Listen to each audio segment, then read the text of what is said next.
Malachi had slept on almost every street in downtown Chicago, but that morning, fate pushed him back to the very place that marked the beginning of the end, the Silver Crest Hotel. It was an imposing building, with a marble facade and mirrored glass, a brutal contrast to the tattered blanket and burlap sack he carried on his back. It was cold, but not the kind of cold that numbs the body. It was the other kind, one that tightened the chest and made the throat close. Malachi stopped in front of the revolving doors and stood there for a few seconds, watching the reflections of uniformed employees hurrying inside. It had been more than 30 years, but that smell of waxed wood and expensive perfume still came back to him as if it were yesterday. He didn't want to create a scene. He only wanted to be heard. He took a deep breath and entered. His entry was like a stone thrown into a crystal-clear pool. The chatter of the guests fell silent. The looks turned with disdain disguised as surprise. A security guard immediately got to his feet, hand already on the radio. Malachi continued walking to the center of the lobby, steps steady, even though his knees no longer fully supported him. The manager appeared within seconds, a white man in a well-tailored suit, his hair meticulously combed back. Nothing needed to be said. The contempt was already in his gaze. Then Malachi spoke without raising his voice. "This hotel is mine." The ensuing silence was heavy. A guest laughed. The security guard grabbed Malachi by the arm, but he did not resist. He only kept his gaze fixed on the golden logo behind the reception. "My name is on the documents. Look it up. Malachi Turner." Outside, thrown onto the wet sidewalk, Malachi gripped the sack he had with him. Inside it were only 4 things: a set of old clothes, a portrait of his late wife, a notebook with his notes, and a yellowish plastic envelope containing a folded paper, a copy of the old property record. He stood there for minutes motionless, staring at the hotel sign as if he were looking at a tomb. The wind whipped by, but he didn't feel cold.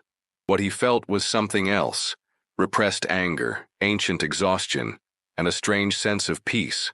It was the first time in decades that he spoke aloud about what he had been holding on to since the day he was unjustly handcuffed while his belongings were seized.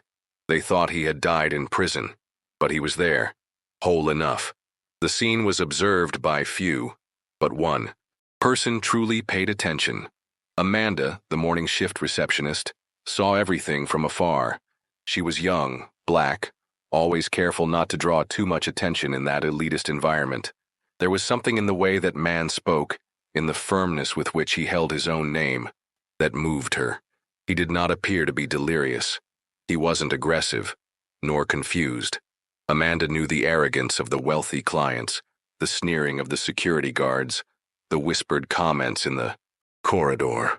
But that man, he spoke as if he knew he was right, and that did not match the image of just another troubled homeless. When he was thrown back out to the street, she still watched from behind the glass door, and for the first time in a long while, she felt something she couldn't explain: discomfort. Amanda tried to return to work as if nothing had happened, but the image of that man wouldn't leave her mind. The name, Malachi Turner, sounded like something she had heard before, somewhere. In the brief minutes between one call and another, she discreetly Googled the name, but found nothing relevant. Later, in the employee's locker room, she casually mentioned it to Diego, the maintenance assistant who was usually her only ally in that place. Diego was young, Latino, one of those who didn't take insults lightly. Upon hearing the story, his eyes widened, and he asked if she had seen any document. Amanda hadn't, but said that the man had something in an old envelope. Diego simply replied, "If he comes back, let me know." The next morning, even before breakfast, Malachi appeared again. This time he stayed outside, sitting on the sidewalk with his back against the hotel's stone wall. He didn't try to enter. He just sat there, motionless, as if he were waiting for someone. Amanda saw him on the security cameras and ran over to Diego. The two discreetly went to the side door and observed from a distance. Malachi took the envelope from his sack and stared at the paper for long minutes. When he got up to leave, Diego crossed the street and pretended to bump into him. While apologizing, he caught a glimpse of the corner of the yellowed document bearing an ancient seal. Malachi did not react. He simply nodded and kept walking. Diego went back inside without saying a word, but he already had a photo of the document on his cell phone. That night, Amanda stared at the enlarged image on her computer. The paper was stained, torn at the edges, but the name Malachi Turner was clearly visible next to an address that she recognized, the land on which the hotel had been built decades ago. Her heart began to race. Diego thought it might be fake, but Amanda had another feeling.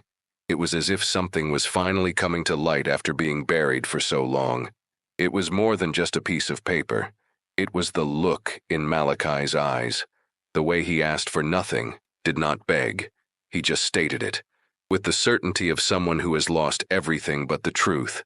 And Amanda knew. Truths like that don't die easily. Over the weekend, while nobody was around, Amanda went down to the old archives depot in the hotel's basement, a damp, poorly lit space that was only used for inspections. She used a spare key from management and began sifting through folders dating from the 70s and 80s. Dust rose with every envelope she opened. Most of the papers were cleaning contracts, maintenance records, supplier exchanges. But in a locked cabinet, which Diego helped to break open, she found something different, a file of land transactions. And there it was, a purchase recorded in the name of Turner Holdings, dated 1972, with the signature of Malachi Turner.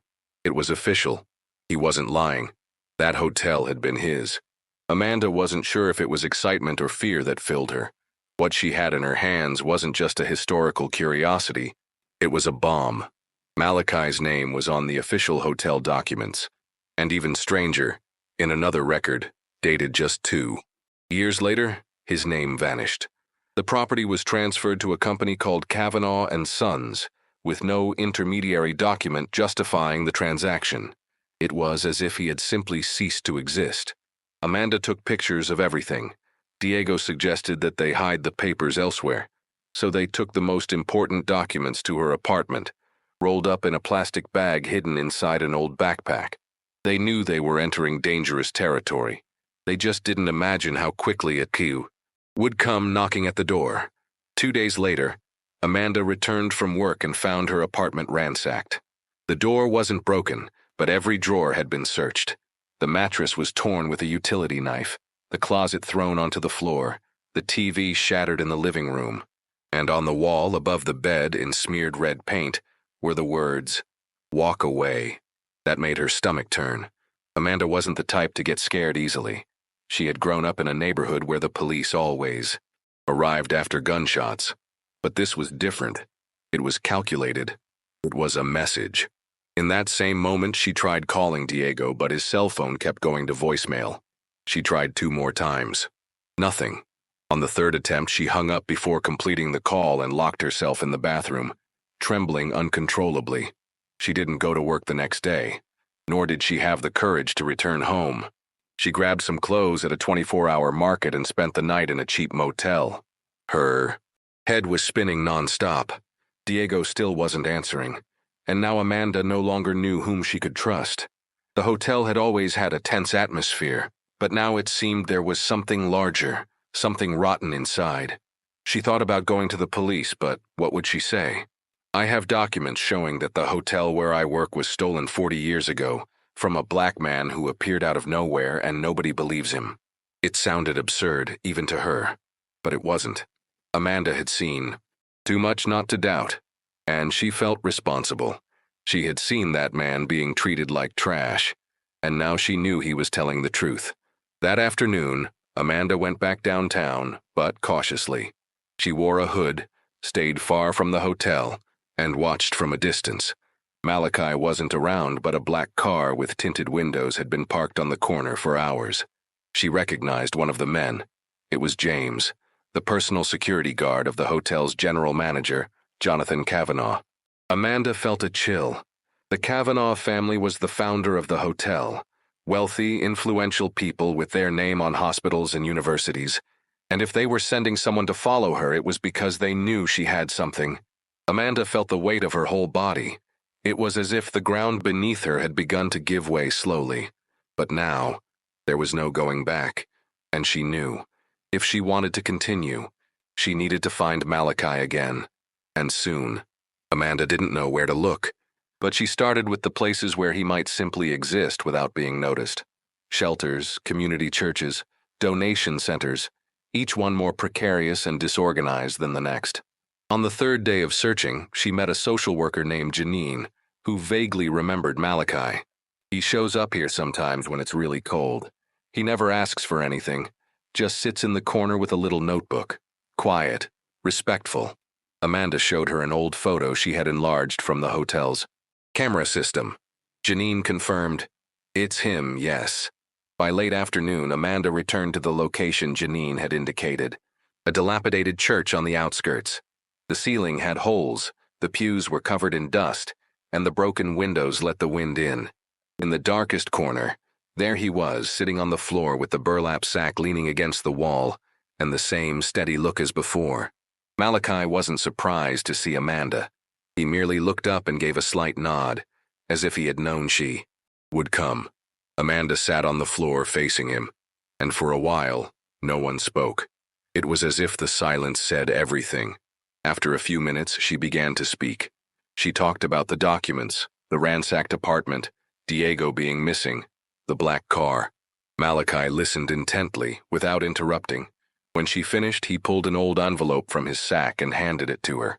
Inside were letters, old photographs, and an original copy of the purchase contract for the land on which the hotel had been built. "I was never good with lawyers nor with the police," he said in a low voice. "But this here is mine. They took this from me while I was rotting in jail for a crime I never committed." Amanda could hardly believe it. The date matched, the signatures, the notary seal.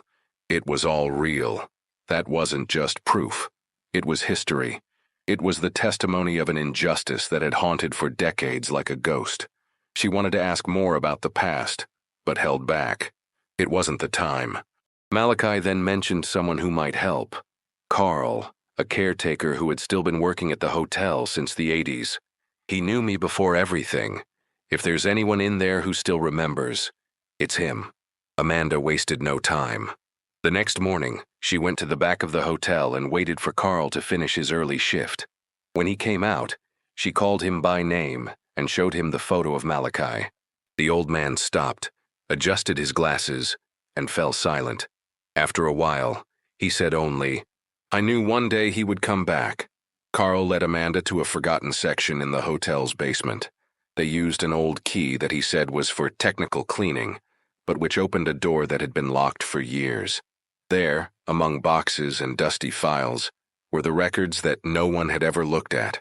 Carl showed her where the hotel's founding documents were kept, and Amanda pulled out a folder that seemed newer than the others. When she opened it, her body went cold. It was a fake medical report, a warrant of arrest with bribed witnesses, and a transfer contract with clearly forged signatures. It was the complete package of the fraud. Amanda looked at Carl and he just shook his head slowly. "It was dirty, I know, but no one here was going to take on the Kavanaughs, and I needed the job." That confirmed everything, and now she knew. The world needed to see it. Amanda and Carl made copies of the most important documents and hid the originals back at the bottom of the room, behind a shelf of expired products. Using Carl's cell phone, one of those with physical keys and no internet access, Amanda called Malachi from a secure number and arranged a meeting in an abandoned parking lot near downtown. That night, she brought the copies to him, and he remained silent for a long time, reading page after page with moist eyes. Amanda watched every reaction, how his jaw tensed when reading the fake report, his fingers trembling when touching the page with the warrant. That pain was not new. It was the same pain he had carried in his body, on his shoulders, in the streets. But now it had a different weight. Someone else knew, and believed. They spent the whole night planning their next move. Amanda suggested that they go to the press, but Malachi hesitated. He had seen what was done to people like him in the headlines. Distorted, ridiculed, erased. Then Amanda remembered Frank Banks, an investigative journalist she had followed since college. Frank had already exposed companies for institutional racism and was despised by half of the city's elite. Contacting him would be risky, but it would be worth it. Using a fake profile, Amanda sent a message with some of the digitized evidence. Less than an hour later, she received the reply. Do you believe you're in danger? If so, let's meet tomorrow. Just say the place. She arranged to meet at the waste warehouse in the back of the industrial district, where Diego used to take scrap metal for recycling. The next day, Amanda went to the location with Malachi, but as soon as they entered, they realized something was wrong. The warehouse was too empty. There was no sign of Frank. And then, from the dark corners, two men emerged, one of them holding a weapon. Amanda and Malachi tried to retreat, but the door behind them closed. It all happened fast. One of the men tried to grab Amanda, and Malachi, even with his reflexes worn by time, pushed the other hard enough to knock him down.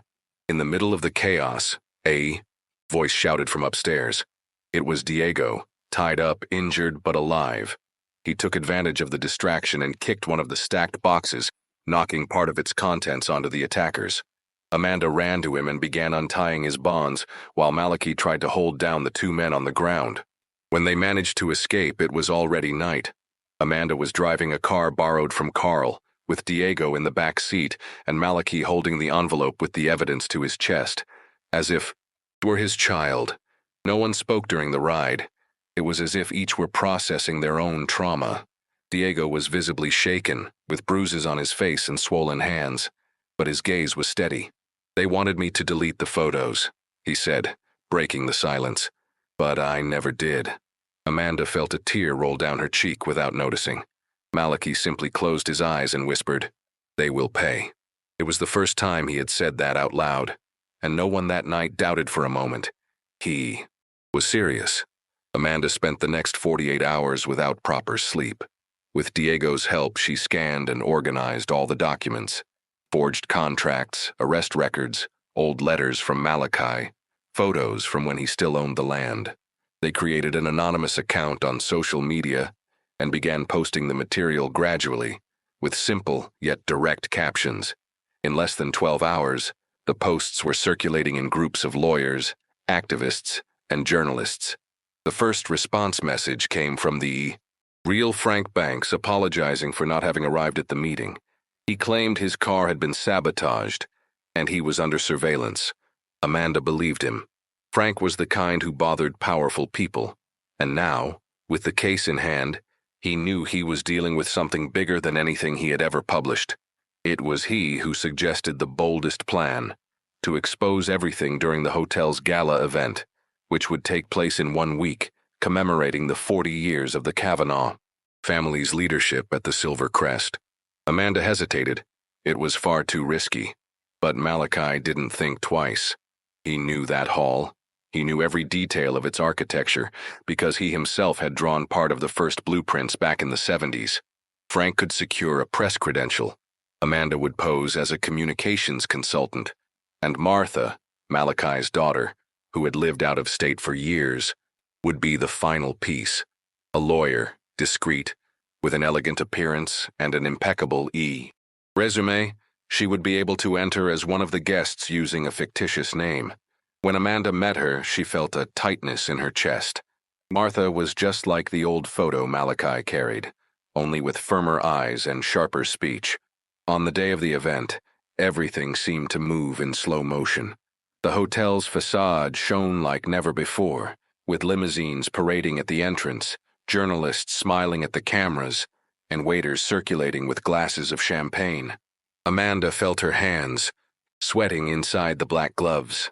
Malachi, on the other hand, was incredibly calm. He wore a simple suit, which Diego had helped adjust days earlier, and walked with his head held high, even though he knew that environment had been set up to erase him from history. They successfully infiltrated the event. Frank positioned himself near the bar. Martha mingled among the guests, and Amanda circulated with the fake press credential. When Jonathan Kavanaugh took the stage to speak, the room fell, silent. The microphone crackled for a moment, and then Frank interrupted. "Before we celebrate legacies, perhaps it's time to reveal those that were stolen." Chaos began slowly. First, the looks of astonishment, then murmurs. Frank read passages from the fake report, showed a copy of the original contract signed by Malachi Turner, and revealed the documents published online. Amanda then took the stage, with the files projected on a screen behind her. Jonathan tried to intervene, but the audience was already starting to distance themselves from him, as if the filth had begun to seep down the corners of his blazer. Martha made a point of introducing herself with her real name. "I am the daughter of Malachi Turner, and this hotel was built on the ruins of my family." Jonathan didn't respond. He simply left the stage, murmuring something to an assistant, but the flashes didn't stop, and the truth, finally, was too free to be contained. In the hours following the scandal at the gala, the videos spread like wildfire. Amanda saw Malachi Turner's name trending online, and local news sites were already headlining "Luxury Hotel Built on Racial Fraud" and "The Story the Kavanaugh Family Tried to Bury." But she knew that was just the beginning. Jonathan still had money, influence, and an aggressive legal team. The next day, as expected, he gave an interview alongside his lawyers, denying everything. He claimed that Malachi was an imposter with a criminal record, and that old documents can easily be manipulated by ill-intentioned people. But unlike previous times, the cynicism didn't stick. There was too much evidence, too many people watching, too many voices rising. Malachi, on the other hand, refused to give interviews. He turned down all invitations to TV shows. "I don't want to become a spectacle," he would say. But he agreed to record a testimony with Frank in a discreet warehouse, telling his story uncut, with photos, documents, and details that only someone who had lived it would know. The video was published in full, and within days it became a symbol of a new national discussion about the theft of black properties in the 1970s and 80s by large corporate groups. Malachi's name appeared in hearings, seminars, roundtable discussions, and classrooms. And with the judicial process advancing, now with a new team of popular lawyers supporting the cause, everything indicated that justice had finally been set in motion. Until something strange happened. Carl disappeared. He vanished overnight. Amanda tried contacting him. She went to his house, but the door was locked and the neighbors said he had gone out to visit a brother. But Carl had no brothers. One day later, a friend of Frank reported seeing Jonathan in an expensive restaurant, talking with two men in suits and carrying a briefcase. The same black car with tinted windows was seen circulating near Amanda's building. She and Diego decided to leave their homes and took shelter with Martha for safety. Malachi didn't seem shaken. "When a rat is cornered, it always tries to bite before it dies," he said. Amanda, however, felt that heavy tension return, the silent feeling that something was still about to happen. And she was right. The following week, Frank received an anonymous tip. Jonathan was preparing to leave the country. A private jet had been registered in his name for a non-stop flight to a country with no extradition. Amanda, Malachi, Diego, and Martha met with Frank. The night before the flight, the decision was unanimous. They wouldn't let him get away. With the help of a friend of Frank's in the Navy, they discovered that Jonathan would depart from a private terminal at the city's southern marina, masquerading as a luxury yacht departure. When they arrived at the location, it was early morning. It was raining. Amanda saw first Carl, hooded and escorted by two armed men, being pushed toward the vessel. Jonathan was right behind him, talking on his cell phone. And it was at that moment that Malachi stepped forward, splashing through a puddle as if stepping on his own past. "Jonathan," he shouted. "It's over." Jonathan spun around in a startled manner, but as soon as he saw Malachi, his face twisted into a mixture of fury and despair. "You should have stayed buried with your shame," he fired, trying to maintain his composure. But his voice trembled. The men holding Carl hesitated. Frank, hidden among the containers, was already live-streaming everything on his cell phone. Diego, on the other side of the dock, was calling the police. Jonathan realized he was surrounded. He even tried to run, shoving Malachi on the shoulder, but he didn't count on the reaction. Malachi dodged with the agility of someone who had waited 40 years for that moment. Jonathan stumbled, fell on his side, and slipped on the wet wood. The weapon he had hidden in his waistband flew off and landed at Amanda's feet, who simply kicked it away. The police arrived. Minutes later, they found Jonathan handcuffed, soaked, and surrounded by witnesses, records, videos, and evidence. Carl was safe. The vessel was seized, and inside they found more destroyed documents, hard drives, and an envelope containing cash. The case became national headline news. Jonathan was indicted for fraud, obstruction of justice, attempted bribery, and kidnapping. For the first time in decades, the name Kavanaugh was associated with something other than donations or eloquent speeches, but with real crimes against real people. Malachi was heard by the judge in a public hearing, and for the first time, with a firm voice and a simple suit, he said, "I don't want the past back. I only want you to stop pretending it never existed." 3 months later, the Silver Crest Hotel reopened under new management. It was no longer just a luxury space for those who could pay. Part of the renovation included the creation of a memorial in the lobby, with images of the original land, photographs of the Turner family, copies of the recovered documents, and a timeline of the events that led to the restitution. Malachi didn't want to take on any position. He said he had seen too much of that building, but he attended the reopening, alongside Amanda, Diego, Martha, Carl, and Frank. The hall was packed. Local residents, former employees, students, families who had never set foot there before. When asked by the cameras how he felt, Malachi fell silent for a few seconds. Then he replied, "I feel whole, for the first time." Amanda went back to work shortly after, but with a new mission: to coordinate inclusion projects, to share forgotten stories, to open space for those who never had a voice. Martha founded a legal support NGO for victims of urban land grabbing and structural racism. Diego continued as a technician, but now he gave lectures in public schools recounting his experiences. And Malachi? He returned to walking the downtown streets, not as an invisible person, but as someone who had triumphed. Sometimes he would stop in front of the hotel just to watch, and from time to time, someone would recognize him. A wave, a smile, a thank you. Because in the end, his greatest victory wasn't regaining a building. It was showing that the truth, no matter how deeply buried they try to leave it, always finds a way to come back.